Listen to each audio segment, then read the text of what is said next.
Hello everyone, good morning, good afternoon. Good afternoon to all of you. हमने ये revision lecture इसलिए रखा है ताकि आपका एग्जाम आने वाला है तो आपका रिवीजन हो जाए फटाफट, और अगर कोई डाउट आपके हैं तो वो क्लियर हो जाए। पर ये रिवीजन इस तरीके से होगा कि आपने पहले कोर्स पढ़ रखा है, ठीक है। आप ऐसा नहीं है कि हम एक रेगुलर क्लास की तरह इसको लेके चलेंगे, इसको हम फास्ट फॉरवर्ड मोड पे लेके चलेंगे। तो आप पहले आराम से सुने, समझें, और कोई डाउट आता है तो पूछिए। ओके, चलिए शुरू करते हैं हम। रेजिडेंशियल स्टेटस क्या कह रहा है सर? रेजिडेंशियल स्टेटस, देखिए रेजिडेंशियल स्टेटस का मतलब सर होता है कि पूरे वर्ल्ड में, सिर्फ इंडिया की बात नहीं कर रहा, पूरे वर्ल्ड में जो इनकम टैक्सेबल होती है वो दो बेसिस पे टैक्सेबल होती है। या तो वो बेसिस वो टैक्सेबल होती है आपके रेजिडेंशियल स्टेटस के हिसाब से कि आप कहाँ के रहने वाले हैं, उसके हिसाब से टैक्सेबल होती है। या फिर सोर्स ऑफ इनकम के हिसाब से टैक्सेबल होती है कि आपने इनकम कमाई कहाँ, ठीक है। तो इसलिए अगर कोई इनकम आप इंडिया के अंदर कमाते हैं तो वो तो सोर्स के बेस पे टैक्सेबल हो जाती है क्योंकि भैया इंडिया में कमाई है। और कोई इनकम अगर आप इंडिया के बाहर भी कमाते हैं तो वो रेजिडेंशियल स्टेटस के बेस पे फिर टैक्सेबल होगी। अगर आपका रेजिडेंशियल स्टेटस रेजिडेंट है तो टैक्सेबल होगी, नहीं है तो नहीं होगी। समझ गए? तो इसलिए कौन सी इनकम किसके लिए टैक्सेबल है और किसके लिए टैक्सेबल नहीं है, ये जानने के लिए हमें रेजिडेंशियल स्टेटस डिटरमाइन करना होता है। रेजिडेंशियल स्टेटस तीन तरीके का होता है, जिसमें हम पहले मेन कैटेगरी बनाते हैं, मतलब resident and non resident, right. Non resident में और कोई सब कैटेगरी नहीं है, वो अपने आप में अलग ही है।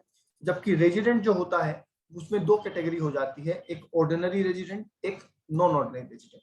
तो अल्टीमेटली हमें हर एसएससी को इन तीन में से एक कैटेगरी में क्लासिफाई करना होता है, जिसके कि कुछ स्पेसिफिक रूल्स होते हैं। मैं फिर कह दूं, कोई भी अननोन नाम से ज्वाइन ना करें। एक बच्चे ने अभी भी ज्वाइन कर रखा है, अगर आप नाम अपना चेंज नहीं करते हैं तो आपको रिमूव कर दिया जाएगा। ओके, ऐसा इसलिए क्योंकि जेन्युइन बच्चे भी फंस जाएंगे किसी अनजेन्युइन बच्चे के चक्कर में। तो जो भी लॉगिन करे बेटा अपने ही नाम से लॉगिन करें प्लीज। ओके, चलिए सर। तो ये सर हमने क्या किया, हमने तीन तरीके का स्टेटस डिटरमाइन करने का सोचा। तो रेजिडेंशियल स्टेटस डिटरमाइन करने के लिए हमारा सेक्शन जो है वो है सेक्शन 6, ठीक है। सेक्शन 6 कहता है कि सर सबसे पहले इंडिविजुअल की बात करो, इंडिविजुअल का रेजिडेंशियल स्टेटस डिटरमाइन करना। और ये इस बार आपके लिए इंपॉर्टेंट बन जाता है क्योंकि इसमें अमेंडमेंट भी हुआ है। रेजिडेंशियल का इंडिविजुअल का रेजिडेंशियल स्टेटस डिटरमाइन करने के लिए आपको पहले बेसिक कंडीशन देखनी होती है, जो कि ये कहती है कि सर 182 डेज और मोर इन इंडिया में आपको रहना है। सर क्या कंटिन्यूअसली रहना है? नहीं, कंटिन्यूअसली रहने की कोई जरूरत नहीं है, आप कैसे भी रह सकते हैं, आए जाएं, उससे कोई फर्क नहीं पड़ता। एग्रीगेट टोटल जो है पूरे साल में 182 डेज या उससे ज्यादा होने चाहिए, ठीक है। सर अगर हम ये कंडीशन फुलफिल ना कर पाए तो आपको एक ऑल्टरनेट दिया गया है।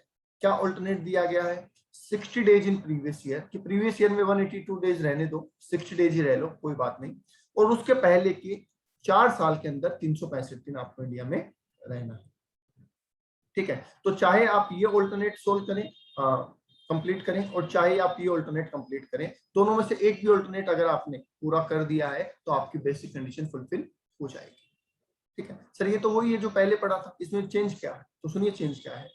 यहाँ पे हम 3 एक्सेप्शन पढ़ते थे पहले, पर अभी फिलहाल आपको 2 ही पढ़ने हैं क्योंकि 2 में चेंज नहीं है, तीसरे में बहुत बड़ा चेंज है, ठीक है। तो पहले आप 2 समझिए।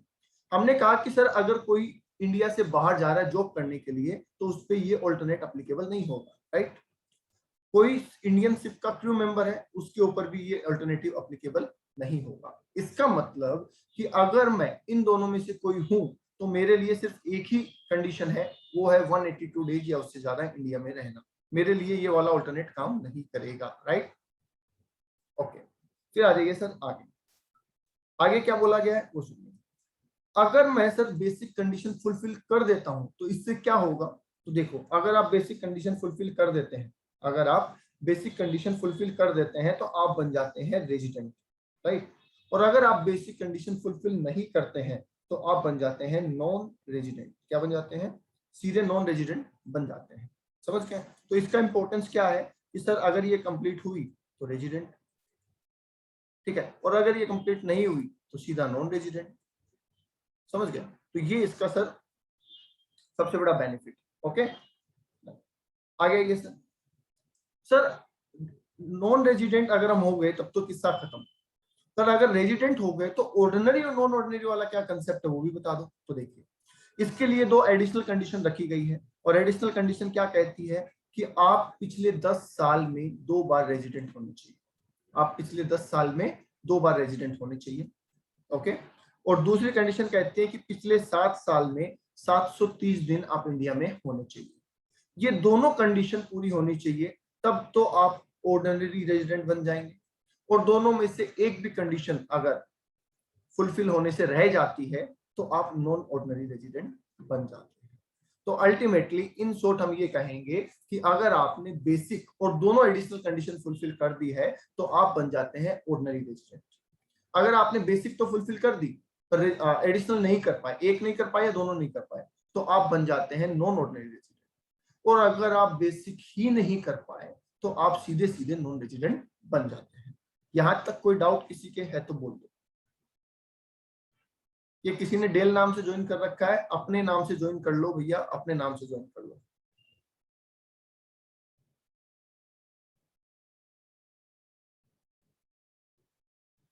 ओके चलिए। अब सर इसमें चेंज क्या हुआ उस पे आओ। तो हमने उसको देखो यहाँ पे पूरा लिखा है, आप ध्यान से समझिएगा इसको। मॉडिफाइड एडिशनल कंडीशन, एक एडिशनल कंडीशन को मॉडिफाई कर दिया। बेसिकली ये हमारा तीसरा एक्सेप्शन है। तीसरे एक्सेप्शन में हम क्या कहते थे कि सर कोई इंडियन ओरिजिन का पर्सन है और वो अगर इंडिया घूमने आता है तो उस पर भी ऑप्शन नहीं लगेगा, ऐसा हम पढ़ते थे पहले। पर इस बार उसको क्या कर दिया गया, अमेंड कर दिया गया। और अमेंड भी कैसे किया समझो ध्यान से। यहाँ पे बोला गया कि सर अगर कोई इंडियन सिटीजन है, ध्यान से सुनना ये बहुत इंपॉर्टेंट है, अगर कोई इंडियन सिटीजन है या फिर इंडियन ओरिजिन का पर्सन है सर, और वो इंडिया घूमने आता है, ऐसे ही पढ़ते थे ना अपन पहले। पर पहले अपन इसको सीधा सीधा नॉन उसमें डाल देते थे कि भैया इस पे वो एडिशनल कंडीशन अप्लीकेबल नहीं होगी। पर अब इसके लिए कंडीशन चेंज कर दी गई है कि अगर कोई इंडियन सिटीजन या person of Indian origin, I hope ये आप जानते हैं कि इंडियन सिटीजन वो होता है जिसके पास इंडिया की सिटीजनशिप है, और पर्सन ऑफ इंडियन ओरिजिन वो होता है जिसके पेरेंट्स और ग्रैंड पेरेंट्स अनडिवाइडेड इंडिया में पैदा हुए थे, राइट। वो इंडिया आ रहा है सर घूमने के लिए, वो इंडिया आ रहा है घूमने के लिए, राइट। अब इस केस में पहला ऑप्शन क्या बनता है वो देखिए, उसकी जो टोटल इनकम है other than foreign source, foreign source के अलावा टोटल इनकम, इसका मतलब क्या, मैं इसको ऐसे बोल सकता हूँ इंडिया में इनकम, हाँ जी ऐसे बोल सकता हूँ ना, इंडिया में इनकम, यस। तो फॉरेन सोर्स के अलावा जो उसकी इनकम है वो 15 लाख से ज्यादा है। वो क्या है, 15 लाख से ज्यादा है। तो इन दैट केस क्या किया गया समझिए, जो कंडीशन 60 दिन वाली थी ना उसको तो बढ़ा दिया गया, और कितना कर दिया गया 120 डेज। जो सेकंड ऑल्टरनेटिव था ना कि हम कहते थे अप्लीकेबल ही नहीं होगा, वो अब अप्लीकेबल तो होगा पर वो 120 डेज हो जाएगा, 60 की जगह कितना हो जाएगा 120 डेज हो जाएगा। समझ गए, यस। तो 120 प्लस 365 वाला कंसेप्ट हो जाएगा यहाँ पे।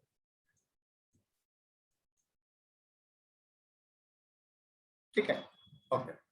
दूसरा ऑप्शन कि सर मान लो कि उसकी जो इनकम है वो एक्सेस नहीं करती 15 लाख से, तो अगर उसकी इनकम 15 लाख से एक्सेस नहीं करती तो उस पे अभी भी ये ऑप्शन नहीं लगेगा, मतलब 60 प्लस 365 वाला ऑप्शन नहीं लगेगा।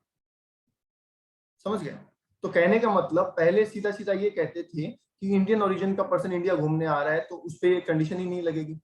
अब ये कह दिया गया कि अगर उसकी इनकम 15 लाख से कम है तब तो ये कंडीशन लगेगी नहीं, और 15 लाख से ज्यादा है तो कंडीशन लगेगी, पर मॉडिफाई होके लगेगी, 120 प्लस 365 लगेगी।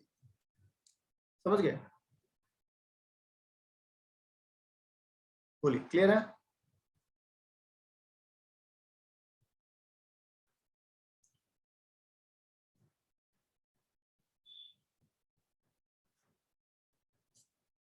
ओके, फिर आइए सर आगे।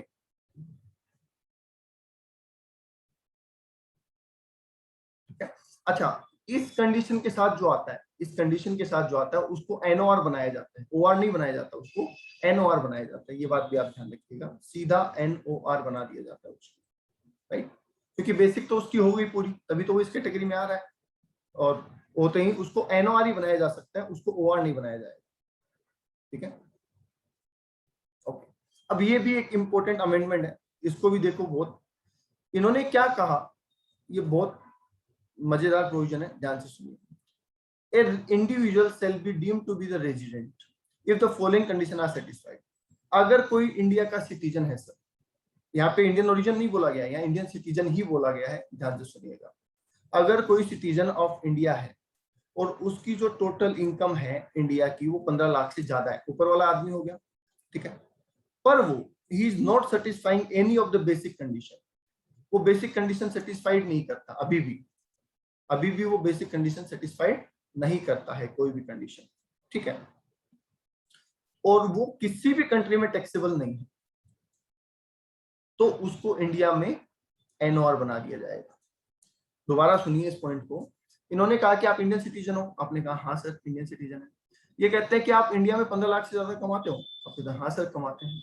ये कहते हैं कि क्या आप हमारे यहाँ पे बेसिक कंडीशन सेटिस्फाइड कर रहे हो, आप कह रहे हो नहीं हम तो कोई बेसिक कंडीशन सेटिस्फाइड नहीं कर रहे हैं, ठीक है, ना ये कर रहे हैं ना वो कर रहे हैं, 120 वाली कोई सी भी हम बेसिक कंडीशन कर ही नहीं रहे। हाँ 120 होगा यहाँ पे, 120 लिख दिया मैंने, 120 लिख लेना इस पे, ठीक है, ओके। तो नहीं सर हम तो वो भी नहीं कर रहे हैं। अब जब ये बंदा रेजिडेंट ही नहीं हो रहा हमारे यहाँ पे, तो क्या हम इसकी इनकम पे टैक्स ले सकते हैं? नहीं, ठीक है। अब हम टैक्स ले नहीं पा रहे और दूसरी कंट्री में वो लायबल नहीं है टैक्स के लिए, दूसरी कंट्री में भी लायबल नहीं है, तो गवर्नमेंट ने कहा कि जब दूसरी कंट्री में लायबल नहीं हो तो फिर हम तुम्हें डीम्ड रेजिडेंट मान रहे हैं। क्या मान रहे हैं? डीम्ड रेजिडेंट, हम तुम्हें हमारा रेजिडेंट मान रहे हैं, और जैसे ही हम तुम्हें हमारा रेजिडेंट मानेंगे तुम्हें टैक्स देना पड़ेगा। आई बात समझ में?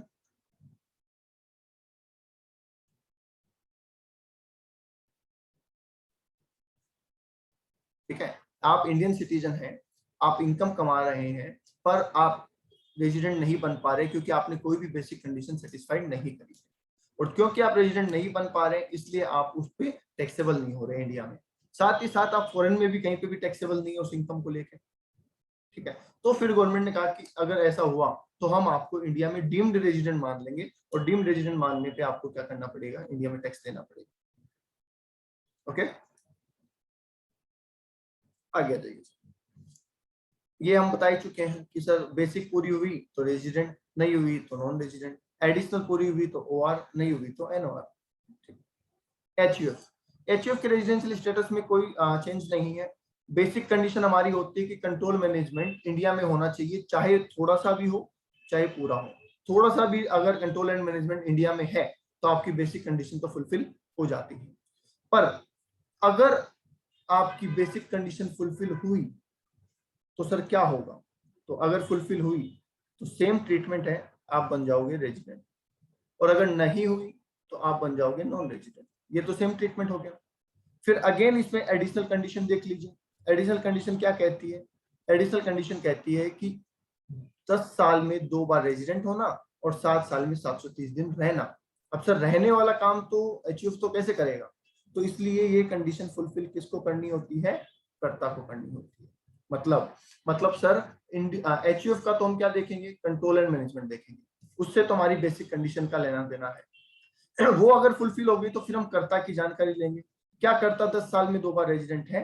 क्या कर्ता 7 साल में 730 दिन इंडिया में है या नहीं? अगर दोनों कंडीशन कर्ता भी फुलफिल कर देता है तब तो आपकी एचयूएफ क्या बन जाती है? Ordinary resident. और अगर नहीं करता तो आपकी एचयूएफ क्या बन जाती है? Non ordinary resident, right. चलिए बता दीजिए एक बार यहां तक कोई डाउट?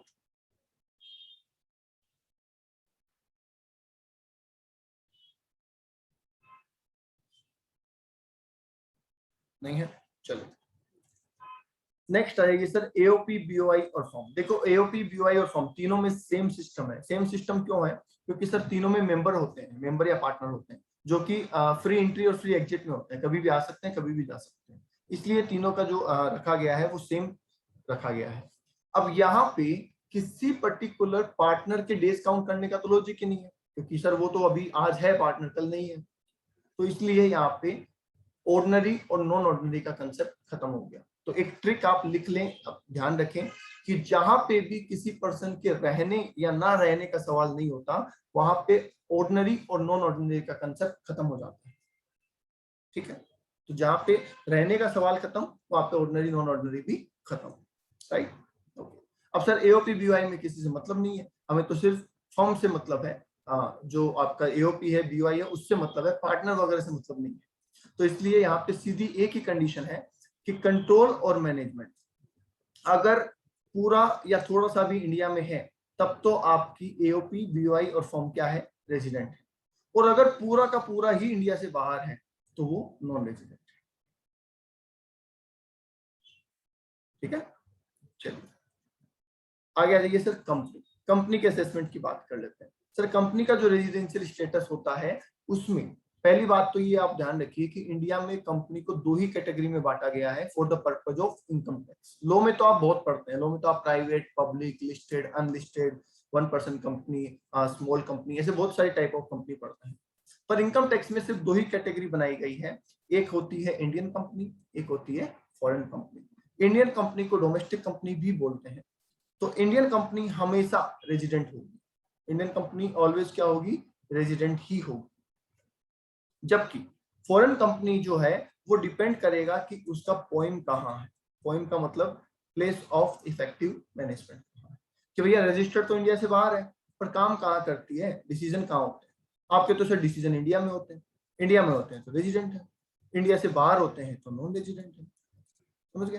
तो इसमें सिर्फ एक ही चीज देखनी है जिसको हम कहते हैं place of effective management. Right, बोल दीजिए एक बार, यहां तक कोई डाउट? रेजिडेंशियल स्टेटस डिटरमाइन करने में कोई डाउट नहीं है? चलिए, अब सर सेक्शन 6 ने रेजिडेंशियल स्टेटस तो हमें बता दिया, सेक्शन 6 ने रेजिडेंशियल स्टेटस तो हमें बता दिया, बट सिर्फ रेजिडेंशियल स्टेटस से टैक्सेशन नहीं हो सकता। टैक्सेशन करने के लिए सेक्शन 7 और 9 का पढ़ना भी जरूरी है। 7 कहते हैं इनकम की रिसिप्ट कहाँ हुई है, और 9 कहता है इनकम अराइज कहाँ हुई है। राइट, तो इनकम की रिसिप्ट का मतलब क्या हुआ वो सुनिए। इनकम को हम तभी टैक्सेबल करते हैं जब वो इंडिया में रिसीव हो जाए। अब इंडिया में रिसीव होने का मतलब है सर पहली रिसिप्ट। ठीक है सर, पहली रिसिप्ट का क्या मतलब है? पहली रिसिप्ट का मतलब जब आपको आपके बॉस से सैलरी मिलती है, आपको सेलर जो आपका बायर है उससे पैसा मिलता है, आप सर्विस प्रोवाइडर से फीस लेते हैं, जो सर्विस जिसको आपने दी है उससे आप फीस लेते हैं, तो जो पैसा मिल रहा है वो पहली बार कहाँ मिल रहा है? कई बार क्या होता है, हम पैसा लेते हैं और लेके उसको रेंडर कर देते हैं, रेमिट कर देते हैं, जिसको बोलते हैं रेमिटेंस। तो रेमिटेंस को यहाँ पे इंपॉर्टेंस नहीं दिया गया है, इस पे पहली बार मिलने को इंपॉर्टेंस दिया गया। फॉर एग्जाम्पल, आप फॉरेन में जॉब करते हैं, वहां पे कंपनी ने आपको पैसा दिया और आपने वो पैसा अपनी फैमिली को भेजा, तो आपने किसको भेजा इट डजेंट मैटर, आपको मिला कहाँ, फॉरेन में, तो वो रिसिप्ट फॉरेन में होगी। अगर आपको पैसा सीधा इंडिया में ही मिलता, आपको हाथ में नहीं देते वहां पे पैसा, सीधे आपके इंडियन अकाउंट में डालते, तो वो पैसा इंडिया में रिसीव हुआ माना जाता है। तो पहली बार पैसा जहां आपको मिला है that will be receipt of income, place of receipt हो जाएगा। राइट, रेमिटेंस इंपॉर्टेंस नहीं, कैश में मिलो काइंड में मिलो उससे भी कोई फर्क नहीं पड़ता है। आपको मैं इसको थोड़ा सा लिंक करा दूं, आपने जीएसटी पढ़ा होगा, जीएसटी में आप प्लेस ऑफ सप्लाई पढ़ते हैं और टाइम ऑफ सप्लाई पढ़ते हैं ना, प्लेस ऑफ सप्लाई और time of supply. Place of supply के हिसाब से और टाइम ऑफ सप्लाई के हिसाब से आप टैक्सेबल इवेंट निकालते हैं कि कहां पे और कितना टैक्स लगना है और कब लगना है। राइट, तो वैसे ही इनकम टैक्स में जो टैक्सेबल इवेंट है वो रिसिप्ट और अराइविंग है। तो हम क्या डिसाइड कर रहे हैं, प्लेस ऑफ रिसिप्ट, कि कहां पे रिसिप्ट हुआ है, ऐसा भी आप लिंक करके याद कर सकते हैं। ठीक है, तो सर ये तो हमें समझ में आ गया कि पहली बार पैसा जहां मिलेगा वहां लेना है, उस जगह को कंसीडर करना है, वो इंडिया होना चाहिए। ठीक है, ओके। अब कई बार ऐसा होता है कि कई चीजें हमें इन हैंड नहीं मिलती, जैसे अपन कंपनी में जॉब करते हैं सर, हमारा पीएफ कट जाता है, हमारा टीडीएस कट जाता है, कुछ हमारे एलआईसी के पैसे कट जाते हैं, तो वो तो हमें हाथ में मिला ही नहीं, तो उनका क्या करेंगे? क्या आप उन्हें रिसिप्ट नहीं मानोगे? नहीं, हम उन्हें रिसिप्ट मानेंगे। उसे हम क्या मानेंगे, डीम्ड टू बी रिसिप्ट, क्योंकि मिला नहीं है पर इनडायरेक्टली हमारे किसी और अकाउंट में चला गया, हमारे पीएफ अकाउंट में चला गया, हमारे पैन कार्ड के जो एडवांस टैक्स का अकाउंट, टीडीएस का अकाउंट होता है उसमें चला गया, तो अल्टीमेटली पैसा हमारे पास आ गया पर सीधा ना आके इनडायरेक्टली आया, इसलिए हमने उसको क्या मान लिया, डीम्ड टू बी रिसिव्ड। ठीक है, तो दोनों ही चीजें इंक्लूड हो जाती है रिसीव्ड इन इंडिया के अंदर। आगे आ जाइए sir, arise in India. Arise in India का मतलब कमाना, प्लेस ऑफ अप्रूवल, कि कहां पे आपने कमाया है। अब सर अगर कोई इंडिया में काम कर रहा है तो उसने इंडिया में कमाया है, कोई फॉरेन में काम कर रहा है तो उसने फॉरेन में कमाया है, तो बहुत सिंपल है ये तो। पर कई बार क्या होता है, थोड़ा सा ट्रिकी डाल देते हैं, इसमें ट्रिकी क्वेश्चन बोल सकते हैं, थोड़ा ट्रिक डाल देते हैं, तो उसमें आपको थोड़ा सा प्रॉब्लम आ जाती है। फॉर एग्जाम्पल, एक इंडिया का डॉक्टर है, वो फॉरेन जाता है, उसका हॉस्पिटल इंडिया में है, प्रैक्टिस वो इंडिया में करता है, पर वो फॉरेन जाके ट्रीटमेंट करके आता है, तो बताओ उसने इनकम इंडिया में कमाई या फॉरेन में कमाई?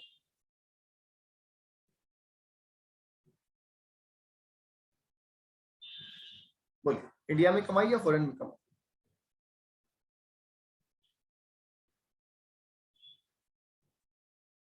इंडिया का डॉक्टर है, हॉस्पिटल इंडिया में है, प्रैक्टिस इंडिया में करता है, पर फॉरेन गया और वहां पे ऑपरेशन करके आया, तो उसकी जो फीस मिलेगी वो इंडिया में कमाई गई है, फॉरेन में कमाई?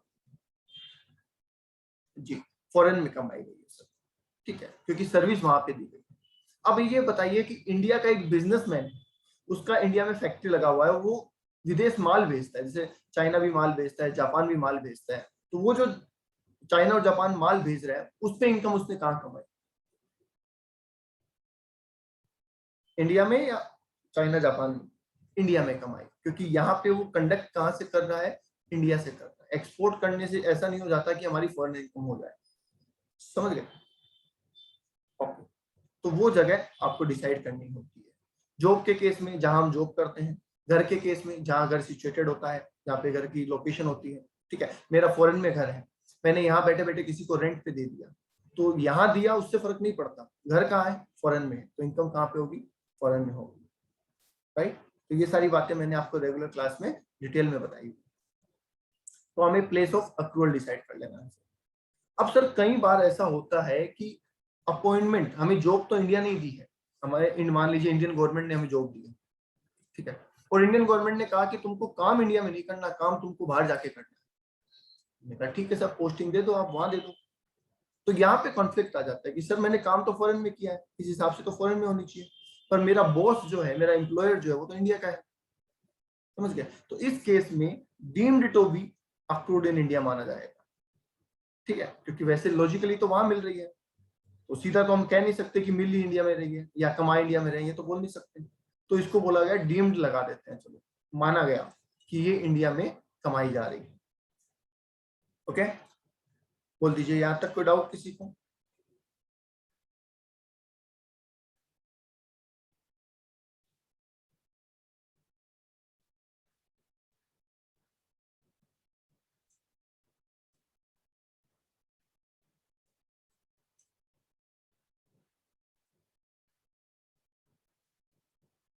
नहीं है?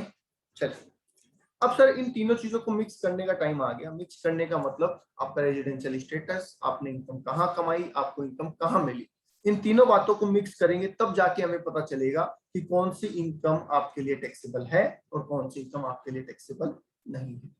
ये पढ़ने से पहले तीन बातें मैं हमेशा जो बताता हूँ वो ध्यान रखिए। पहला, इंडिया में हमने कमाया है तो टैक्स लगेगा ही लगेगा। इंडिया में अगर हमने कमाया है तो टैक्स लगेगा ही लगेगा, चाहे आप कोई भी हो, ठीक है। इंडिया में मिला है तो भी टैक्स लगेगा ही लगेगा, चाहे आप कोई भी हो। मतलब इंडिया में दोनों में से एक काम हुआ तो टैक्स लगना तय है, चाहे आप कोई भी क्यों ना हो। बताओ, ये बात क्लियर है?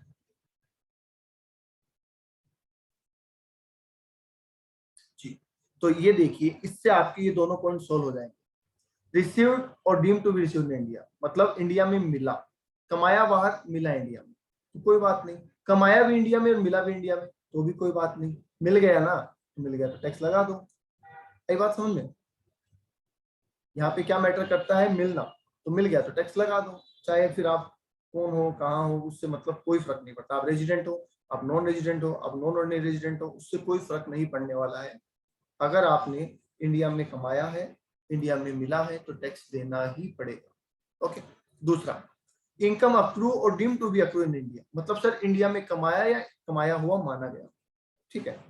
तो यहाँ पे बोला गया कि सर मान लो मैंने इंडिया में बिजनेस किया और मेरे को मिला भी इंडिया में, तब तो टैक्सेबल है ही।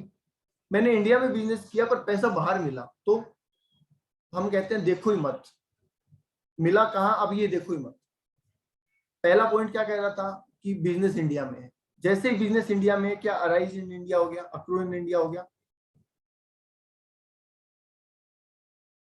ठीक है। तो कंफ्यूजन आपके ना हो, कई बार क्या होता है थ्योरेटिकली तो आप स्ट्रॉन्ग हो जाते हैं और प्रैक्टिकली आपके कंफ्यूजन ज्यादा क्रिएट हो जाता है। तो आप एक ध्यान रखें, एक ट्रिक इसमें भी लिख लें कि आप एक पॉइंट देखें, अप्रूव और ऑराइज में से एक पॉइंट देखें। एक भी पॉइंट अगर इंडिया में है तो फिर कुछ देखने की जरूरत नहीं है, सीधा टैक्सेबल कर दो। ओके, दोनों में से एक भी पॉइंट अगर इंडिया में है तो कुछ भी देखने की जरूरत नहीं है कि सामने वाला ऑर्डिनरी है, नॉन ऑर्डिनरी है, नॉन रेजिडेंट है, मिला बाहर है, कमाया बाहर है, कोई फर्क नहीं पड़ता। एक भी पॉइंट इंडिया में है तो टैक्सेबल, दैट्स इट। बोलो, क्लियर है पॉइंट? अब आइए सर कि चलो दोनों ही बाहर है, तो अब तो सोचना पड़ेगा ना, एक इंडिया में एक बाहर, तब तो हमने बोल दिया टैक्सेबल। दोनों इंडिया में तो भी टैक्सेबल। अब दोनों ही बाहर है, ये कह रहा है दोनों बाहर है, रिसीव भी बाहर है, अराइज भी बाहर है। अब क्या होगा? अब सोचने वाली बात है। तो इसलिए आपको इस पे फोकस करना चाहिए, ऊपर वाले पे फोकस नहीं करना चाहिए। उसके लिए तो एक लाइन याद कर लो, काम हो जाएगा।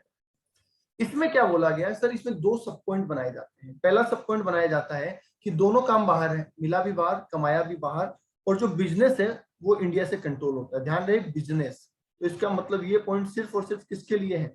बिजनेस के लिए है। Salary, HP, capital gain, other source, उनके लिए ये पॉइंट अप्लीकेबल नहीं है। ये सिर्फ और सिर्फ किसके लिए है? बिजनेस के लिए। कि सर मैं रहता इंडिया में हूँ, काम इंडिया से करता हूँ, ठीक है, और जो मेरा बिजनेस है वो बाहर है और पैसा मिलता भी बाहर। इन दैट केस ओआर और एनओआर होने पे तो मुझे टैक्स देना पड़ेगा। पर अगर मैं रहने भी बाहर ही चला जाऊं तो मुझे टैक्स नहीं देना। भाई कमा बाहर रहा हूं, मिल बाहर रहा है, और मैं चला भी बाहर गया, तो फिर इंडिया में टैक्स किस बात का दूंगा? नहीं दूंगा।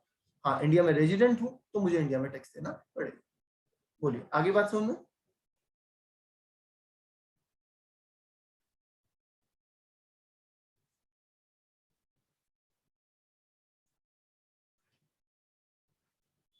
ओके, नेक्स्ट कह रहा है कि सर कमाया भी बाहर, मिला भी बाहर, और इंडिया से कोई कंट्रोल नहीं है। ठीक है, इंडिया से कंट्रोल नहीं है, कंट्रोल भी बाहर ही है। कमाया बाहर, मिला बाहर, कंट्रोल बाहर, सब कुछ इंडिया के बाहर, इंडिया में कुछ नहीं है।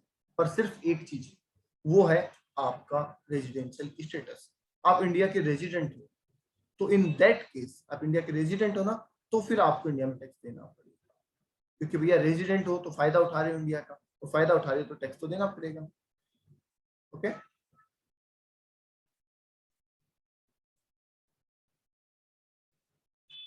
एक सेकंड।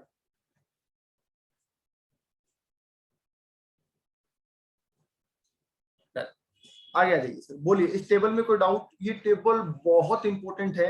ये अभी जो फाइनल एग्जाम हुआ था, सीएमए फाइनल लास्ट जो एग्जाम हुआ था, उसमें आया था ये क्वेश्चन, ये टेबल आई थी।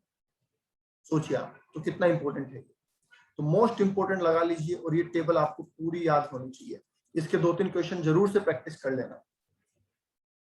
ओके, मैं फिर कह दूं, अगर इंडिया में मिल जाए या कमा ले, दोनों में से एक भी काम हो गया तो सबके लिए टैक्सेबल है, चाहे आप कोई भी क्यों ना हो। ठीक है, तो इसने में तो कुछ याद करने की जरूरत ही नहीं है, बस देख लेना एक काम इंडिया में हुआ है क्या। दूसरा ऑप्शन, दोनों ही काम इंडिया के बाहर है, तो फिर ये देख लेना बिजनेस कंट्रोल इंडिया से है क्या। अगर है तो रेजिडेंट को टैक्स देना है। रेजिडेंट बोलते ही ऑर्डिनरी नॉन ऑर्डिनरी दोनों अपने आप आ जाते हैं। और अगर कंट्रोल भी बाहर चला गया तो सिर्फ ओआर को टैक्स देना है, राइट। अच्छा सर, पास्ट ईयर की इनकम, हमने पिछले कुछ सालों में इनकम कमाई थी और वो इनकम इस साल हम इंडिया में लेके आ रहे हैं, तो क्या हमें उस पर टैक्स देना पड़ेगा? तो आंसर इज नो, हमें उस पर टैक्स नहीं देना पड़ेगा। बहुत से लोगों को लॉजिक नहीं पता होता क्यों नहीं देना पड़ता। देखिए, इसलिए नहीं देना पड़ता कि जब आपने वो इनकम कमाई होगी तो वो इनकम कौन सी कैटेगरी में आ रही होगी? यहाँ पे आ रही होगी, यहाँ पे। मतलब कमाते टाइम पे वो इनकम टैक्सेबल नहीं थी, और जब कमाते टाइम पे वो इनकम टैक्सेबल नहीं थी तो अब कैसे टैक्सेबल हो सकती है? इसलिए तीनों ही स्टेटस के अंडर आपको उस पर कोई टैक्स देने की जरूरत नहीं है। ओके, चलिए आगे बोला गया सर एग्रीकल्चर इनकम इंडिया में तो एग्जम्प्ट है, पर अगर ऐसा लिखा हो एग्रीकल्चर इनकम आउटसाइड इंडिया, तो ध्यान रखना वो फुल्ली टैक्सेबल है। कई बार बच्चा क्या गलती करता है, एग्रीकल्चर वर्ड देखते ही बोलता है एग्जम्प्ट, तो ये ध्यान रखिएगा, सारी एग्रीकल्चर एग्जम्प्ट नहीं होती है, सिर्फ इंडिया में एग्रीकल्चर एग्जम्प्ट है। ओके, लास्ट पॉइंट सुन लीजिए आज का, डीम्ड रिसिप्ट, ये भी अमेंडमेंट है पिछले साल का। ठीक है, ये भी अमेंडमेंट है पिछले साल का, और क्या कह रहा है सुनिए। ये कह रहा है कि सर अगर कोई नॉन रेजिडेंट, पहले क्या होता था सुनिए बात, कोई नॉन रेजिडेंट पर्सन है, या कोई फॉरेन कंपनी है, उसको इंडिया में बिजनेस करना है ना, व्हाइट मनी चाहिए उसको, आप ये समझिए। तो अगर मैंने उसे व्हाइट मनी गिफ्ट कर दी सपोज, ठीक है, मेरा कोई नोन है जो फॉरेन में रहता है और उसको व्हाइट मनी चाहिए थी इंडिया की, और मैंने उसको व्हाइट मनी गिफ्ट कर दी, अब उसके लिए वो ट्रांजेक्शन टैक्सेबल है क्या? वो कौन है? Non resident. उसको मिला कहाँ? बाहर मिला। मैंने पे कहाँ किया? बाहर। अराइज कहाँ हुआ? बाहर हुआ, क्योंकि बाहर ही मैंने उसको दे दिया है, इंडिया से कोई लेना देना नहीं है, तो वो अमाउंट उसके लिए टैक्सेबल नहीं हो रहा। समझ गए? तो नॉन रेजिडेंट और foreign company receive any sum of money which is covered under section 56 to 10, और 56 to 10 किसका है? गिफ्ट का है। ठीक है, तो अगर किसी नॉन रेजिडेंट को या फॉरेन कंपनी को गिफ्ट मिलता है, किससे मिलता है? रेजिडेंट पर्सन से मिलता है। ठीक है, कहाँ मिलता है? इंडिया के बाहर मिलता है। तो पहले तो यहां तक सोच के बताओ, क्या वो उसके लिए टैक्सेबल था? पहले यहां तक दिमाग लगा के बताओ कि अगर किसी नॉन रेजिडेंट या फॉरेन कंपनी को इंडिया के बाहर किसी इंडियन से गिफ्ट मिलता है, तो क्या वो उसके लिए इंडिया में टैक्सेबल है या नहीं?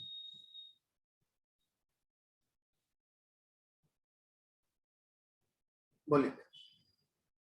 क्योंकि जब तक आप ये लॉजिक नहीं लगा पाओगे ना, तो याद नहीं कर पाओगे इसको। नहीं सर, वो नहीं है। क्यों? क्योंकि received in India, received outside India, arise outside India, ऊपर से वो नॉन रेजिडेंट हो रहा है। समझ गए? तो कौन सी कैटेगरी में आ रहा है वो? अभी तक वो कौन सी कैटेगरी में आ रहा था? ध्यान से देखिए। सर वो इस कैटेगरी में आ रहा था, बताओ इसमें आ रहा था क्या?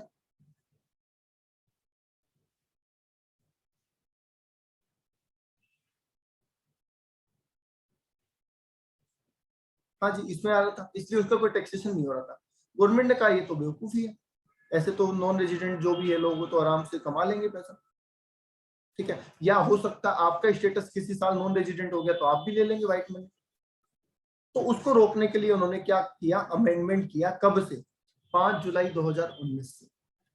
5 जुलाई 2019 को एक ऑर्डिनेंस पास हुआ था और उसमें ये चेंज कर दिया, और क्या कहा कि अब अगर आपको ऐसा कोई अमाउंट मिलता है तो उसे deem to be arise in India माना जाएगा। क्या माना जाएगा? Deem to be arise in India. India में मान लिया जाएगा उसको। अब इंडिया में मान लिया जाएगा तो क्या हो जाएगा? टैक्सेबल अपने आप हो जाएगा। फिर किस कैटेगरी में आ गया वो? बताइए, क्या इसमें आ गया? यस, तो फिर टैक्सेबल हो गया मामला। तो इस तरीके से ये अमेंड किया। ये आपका रेजिडेंशियल स्टेटस ओवर हो गया है। कोई डाउट है तो आप पूछ सकते हैं। आज के लिए इतना ही। Thank you.